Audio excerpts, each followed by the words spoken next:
Hello students, मेरा नाम है सर। आप सभी का मेरे यूट्यूब चैनल में स्वागत है। तो जैसा कि आप सभी जानते हैं, जैक बोर्ड ने क्लास 12th बोर्ड 2021 की परीक्षा के लिए अपना मॉडल प्रश्न पत्र सेट जारी कर दिया है। और उस प्रश्न पत्र में जो आपको 27 क्वेश्चन है वो आपको 1 मार्क्स के मिलेंगे। यानी कि आपको 27 क्वेश्चन जो हैं वो ऑब्जेक्टिव मिलने वाले हैं। तो उसी नए प्रश्न पत्र का जो केमिस्ट्री का क्वेश्चन है उसके आंसर्स मैं आपको बताने वाला हूँ और उसको सॉल्व करने वाला हूँ। इसके पहले मैंने फिजिक्स का क्वेश्चन भी सॉल्व किया हुआ है। तो अगर आपने वो वीडियो नहीं देखी है तो आप जाकर देख सकते हैं। आपको डिस्क्रिप्शन बॉक्स में उसका लिंक मिल जाएगा और आई बटन पर भी क्लिक करके आप देख सकते हैं। तो इस वीडियो को शुरू करने से पहले अगर आपने हमारे चैनल को सब्सक्राइब नहीं किया तो सब्सक्राइब कर लीजिए, क्योंकि यहाँ पर मैं इसी तरह की वीडियो लेकर आता रहता हूँ। तो चलिए इस वीडियो को शुरू करते हैं। तो सबसे पहले बढ़ते हैं ग्रुप ए की तरफ। तो ग्रुप ए में जो है वो आपको 20 ऑब्जेक्टिव क्वेश्चंस मिलने वाले हैं। यानी 20 क्वेश्चंस आपको 1 मार्क्स वाले मिलेंगे, जिसमें आपको 4 ऑप्शन रहेंगे। तो आइए सबसे पहला क्वेश्चन देखते हैं। सबसे पहला क्वेश्चन है, constituent particles of CCl4 are. CCl4 के कंस्टिट्यूएंट्स पार्टिकल्स क्या हैं? तो हमें पता है कि CCl4 जो है वो एक मोलिकुलर सॉलिड है। तो इसका जो कंस्टिट्यूएंट्स पार्टिकल होगा वो होगा मॉलिक्यूल्स। अगला क्वेश्चन है, for the reaction A plus B और इसका प्रोडक्ट है तो इसका रेट क्या होगा? तो रेट रिएक्शन आपको लिखने आता होगा। तो रेट जो होगा वो होगा के, जो कि होता है आपका rate constant, A⁴ plus B⁴ तो ये आपका रेट होगा।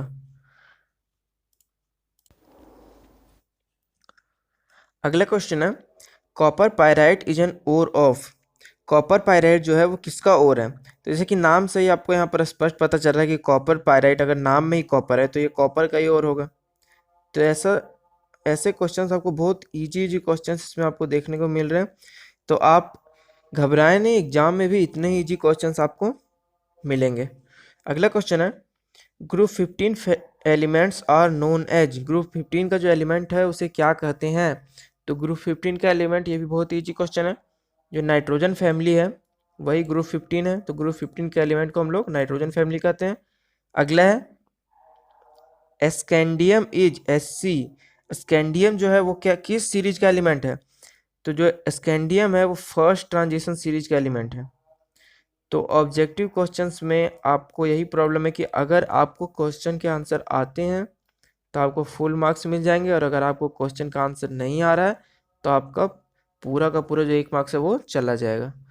अब अगले क्वेश्चन की ओर बढ़ते हैं।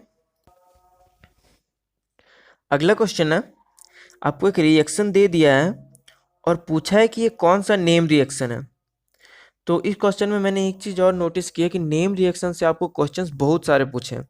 तो अगर आपको भी नेम रिएक्शंस में प्रॉब्लम है तो आप अच्छे से उसे पढ़ लीजिए। और अगर आपको नेम रिएक्शंस में प्रॉब्लम है तो आप मुझे कमेंट करके बताइए। मैं नेम रिएक्शंस पर एक वीडियो लेकर आऊँगा जिसमें मैं आपको बहुत इंपॉर्टेंट नेम रिएक्शन जो हैं ऑर्गेनिक केमिस्ट्री के, उनके बारे में बात करूँगा और उनको याद रखने की ट्रिक बताऊँगा कि आप उन्हें याद कैसे आसानी से रख सकते हैं। तो चलिए देखते हैं। ये जो रिएक्शन है जो एनहाइड्रस Cl3 में होता है, तो ये जो रिएक्शन होता है ये होता है फ्राइडल क्राफ्ट रिएक्शन। तो ये यहाँ पे फ्राइडल क्राफ्ट रिएक्शन है। ये डायरेक्ट क्वेश्चन है, अगर आपको आता है तो आप इसे सही कर लेंगे, और अगर नहीं आता है, अगर आपको याद नहीं है, तो ये क्वेश्चन आप नहीं बना सकते। अगला क्वेश्चन है, इथाइल अल्कोहल जो है वो कॉपर के साथ रिएक्शन करेगा 573 केल्विन पे, तो क्या प्रोडक्ट बनेगा? तो कॉपर जो होता है वो 573 केल्विन पे अल्कोहल को ऑक्सीडाइज करके एल्डिहाइड में बदलता है। तो इथाइल अल्कोहल अगर कॉपर के साथ रिएक्शन करेगा यानी ऑक्सीडाइज होगा तो बनेगा एसिटल्डिहाइड। एसिटल्डिहाइड, क्योंकि इथाइल अल्कोहल जो होता है वो होता है CH3 CH2OH। ये हो गया आपका इथाइल अल्कोहल, और इससे जब आपका एल्डिहाइड बनेगा ये ऑक्सीडाइज होके, तो आपको मिलेगा एसिटल्डिहाइड CH3 C OH।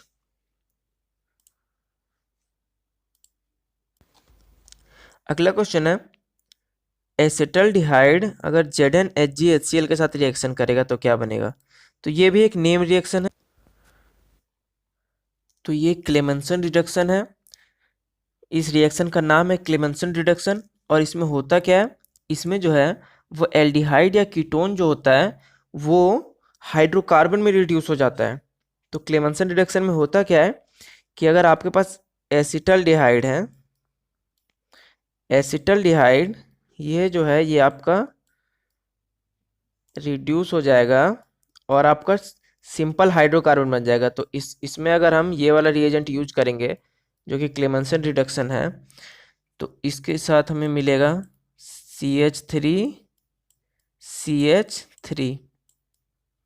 आपका जो ये ग्रुप है ये रिड्यूस होकर CH2 बन जाता है। तो CH2 और एक हाइड्रोजन यहाँ है तो CH3 हो जाएगा। और ये क्या है आपका एथेन है, तो इसका ऑप्शन सी सही होगा। और आपको ये रिएक्शन याद रखना है, ये जो है वो क्लेमेंसन रिडक्शन है, आपको ये जरूर याद रखना है। अगला क्वेश्चन है CH3 C double bond O CH3 यानी एसीटोन है। ये एसीटोन को अगर रेड फास्फोरस और HI के साथ 420 केल्विन पर रिडक्शन कराएंगे तो क्या बनेगा? तो ये जो है ये भी सेम वही काम करता है जो काम ये रिएक्शन करता है। तो जो ये रिएजेंट जो काम करता है सेम वही काम ये रिएजेंट भी करेगा।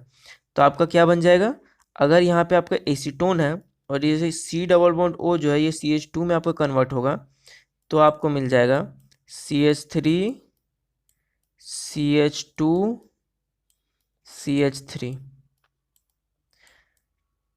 तो ये जो आपका रिएक्शन है ये सेम वही काम करता है जो ये रिएक्शन करता है। तो यहाँ पे आपको क्या मिल गया, प्रोपेन मिल गया, जिसका ऑप्शन सी सही हो जाएगा। तो आपको ऐसे रिएक्शंस जो हैं वो याद रखने होंगे। और नेम रिएक्शंस पे बहुत ज़्यादा क्वेश्चन पूछे हैं तो आपको नेम रिएक्शन जरूर से याद रखना होगा। आइए अब अगले क्वेश्चन की ओर बढ़ते हैं।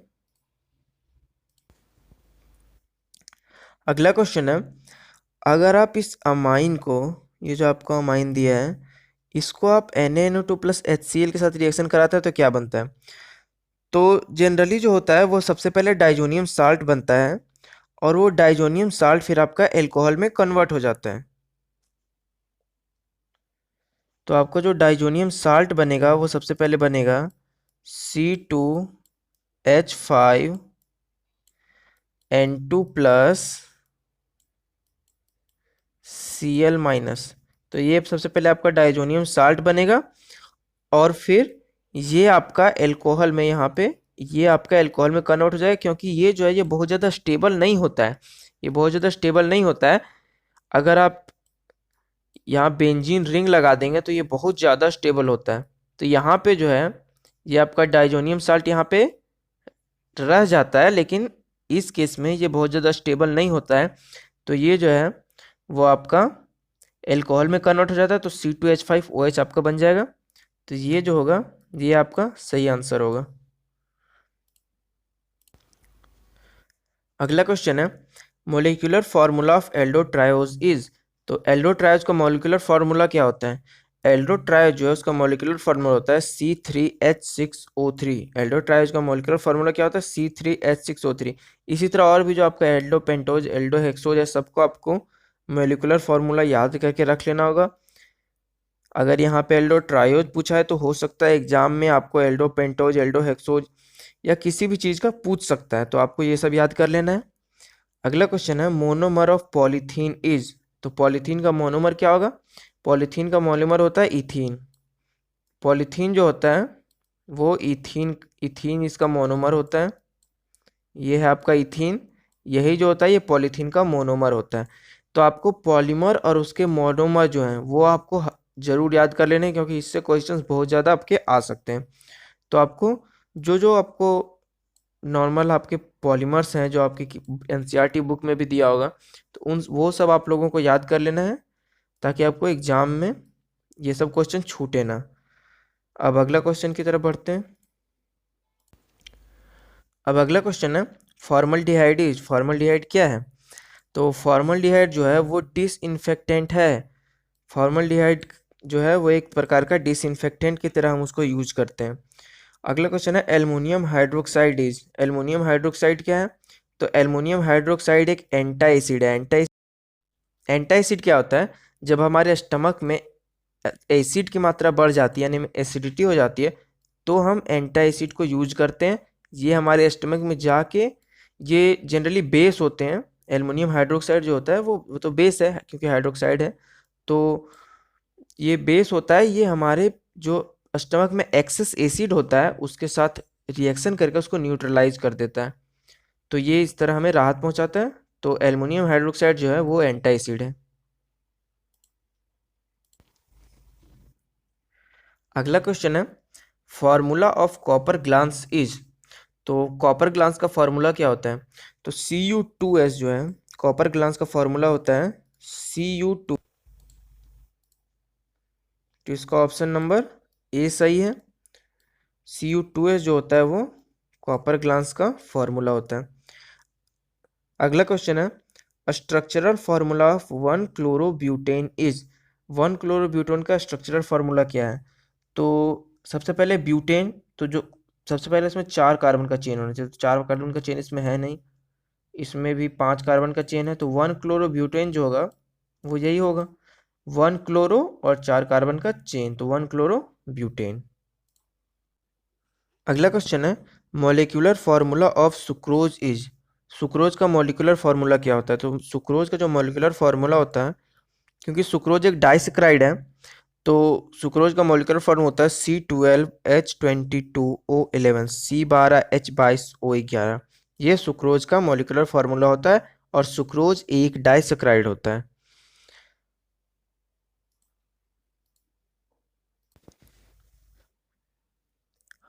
अगला क्वेश्चन है ये रिएक्शन का जो है वो प्रोडक्ट क्या होगा, यानी एक ए यहाँ पे क्या होगा? तो अगर एक फिनॉल सोडियम मेटल के साथ रिएक्शन करेगा तो क्या होगा, हाइड्रोजन गैस बाहर निकलता है और 2 फिनॉल से एक एक हाइड्रोजन निकलता है और वो हाइड्रोजन गैस बन जाता है, और जो फिनॉल है वो बन जाता है फिनॉक्साइड आयन, और फिनॉक्साइड आयन के साथ एक Na+। तो ये क्योंकि फिनॉक्साइड आयन जो होता है ये बहुत ज़्यादा स्टेबल होता है, इसलिए ये इसी फॉर्म में रहता है और आगे फर्दर रिएक्शन नहीं करता है। फिनॉक्साइड आयन जो आपका होता है वो बहुत ज़्यादा स्टेबल होता है, तो इसलिए ये इसी फॉर्म में रहता है, तो इसका ऑप्शन ए सही होगा।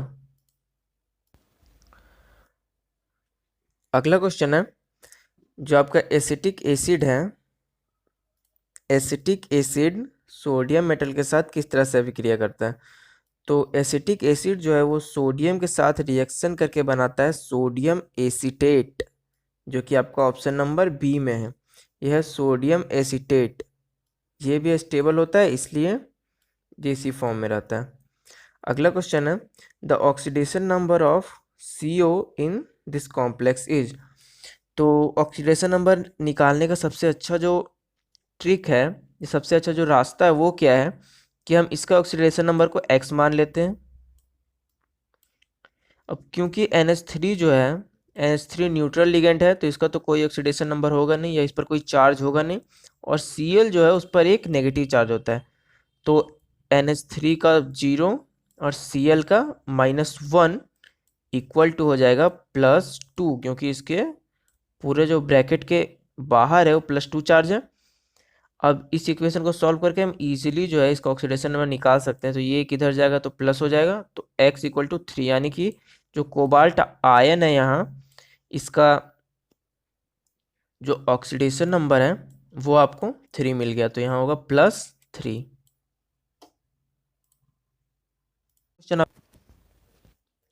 अब हम आ गए हैं ग्रुप बी के क्वेश्चंस में। ग्रुप बी में जो आपको 7 क्वेश्चंस मिलते हैं जो कि fill in the blanks type के रहेंगे, तो उन क्वेश्चन में आ गए हैं। तो सबसे पहला क्वेश्चन आइए देखते क्या है। सबसे पहला क्वेश्चन है फॉर द रिएक्शन, आपको एक रिएक्शन दिया हुआ है और इसका मोलेक्युलरिटी पूछ रहा है। तो इस रिएक्शन का आपको मोलेक्युलरिटी पूछ रहा है। मोलेक्युलरिटी होता क्या है, जितने नंबर ऑफ मोल्स रिएक्ट कर रहे हैं इस रिएक्शन में यही इसका मोलेक्युलरिटी होता है। तो इसका जो मोलेक्युलरिटी होगा वो होगा 1, क्योंकि इसमें जो है एक ही मोल इसका रिएक्ट कर रहा है। अगला क्वेश्चन है, in the extraction of copper the reaction is. तो कॉपर के एक्सट्रैक्शन में ये रिएक्शन जो होता है, इसका प्रोडक्ट क्या होता है? तो इसका जो प्रोडक्ट होता है वो होता है FeSiO3 होता है, ये इसका प्रोडक्ट होता है। अगला क्वेश्चन है, स्कैंडियम का इलेक्ट्रॉनिक विन्यास क्या है? The electronic configuration of scandium is. तो एटॉमिक नंबर 21 होता है इसका। तो आइए देखते हैं इसका इलेक्ट्रॉनिक कॉन्फ़िगरेशन क्या है। तो स्कैंडियम का जो इलेक्ट्रॉनिक कॉन्फ़िगरेशन होता है वो होता है 1s2 2s2 2p6 1s2 2s2 2p6 3s2 3p6 4s2 और 3d1। तो ये जो होता है ये आपका एटॉमिक नंबर 21 का इलेक्ट्रॉनिक कॉन्फ़िगरेशन होता है। अब अगला क्वेश्चन है, in cationic complex number of ligands are. तो नंबर ऑफ लिगेंड्स इस कॉम्प्लेक्स में कितना है? तो यहाँ आप क्लियरली देख सकते हैं कि नंबर ऑफ लिगेंड्स जो होगा वो होगा 6। अगला क्वेश्चन है, IUPAC name of CH3Cl is. तो CH3Cl का जो क्या होता है? Chloro methane. इसका आयुपेक नेम जो होगा वो होगा क्लोरो मीथेन। अगला क्वेश्चन है, example of primary amine is. तो एक प्राइमरी एमाइन का हमें एग्जाम्पल देना है। तो हम कोई भी प्राइमरी एमाइन का एग्जाम्पल दे सकते हैं, CH3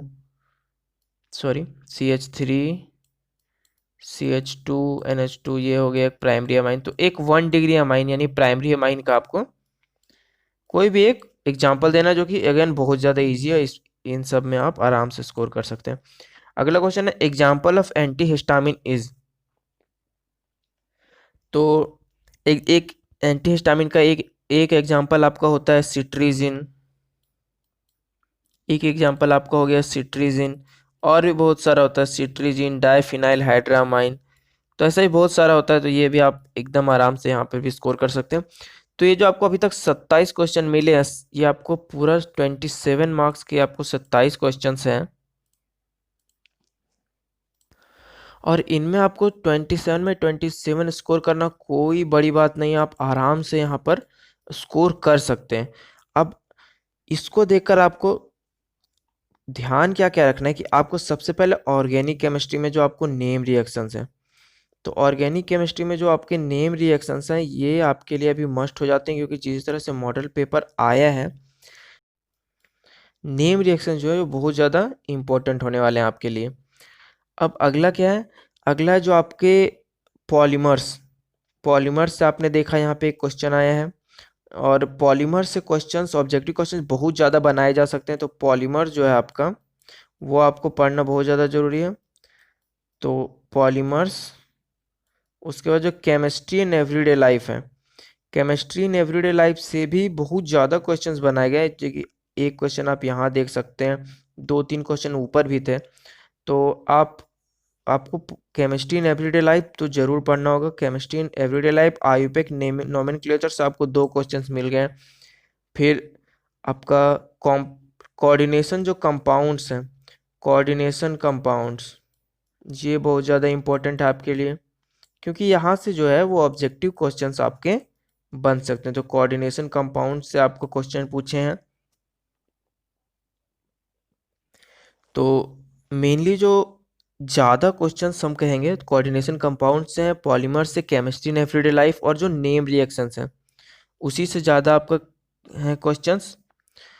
तो ये सब चैप्टर्स आपको बहुत अच्छे से पढ़ लेना होगा। और भी आप, ऐसा तो नहीं है कि आप छोड़ दें बाकी, बट सबको पढ़ें, पर इनमें आपको थोड़ा ज़्यादा ध्यान देना होगा, क्योंकि जनरली ये सारे वो चैप्टर्स हैं जो स्टूडेंट्स छोड़ देते हैं या ध्यान से नहीं पढ़ते हैं, और उनसे आपके क्वेश्चंस आ रहे हैं। और ऑब्जेक्टिव क्वेश्चंस में अगर आपको आंसर नहीं आ रहा है तो आप उसे नहीं बना सकते। तो आपको ये ध्यान में रखना है। तो इसी के साथ ही ये वीडियो यहीं पे ख़त्म होती है। आशा है आपको ये वीडियो अच्छी लगी होगी। अगर आपको ये वीडियो अच्छी लगी तो इस वीडियो को लाइक करें, शेयर करें, और हमारे यूट्यूब चैनल को सब्सक्राइब करें। मैं मिलता हूँ आपको नेक्स्ट वीडियो में, तब तक के लिए बाय।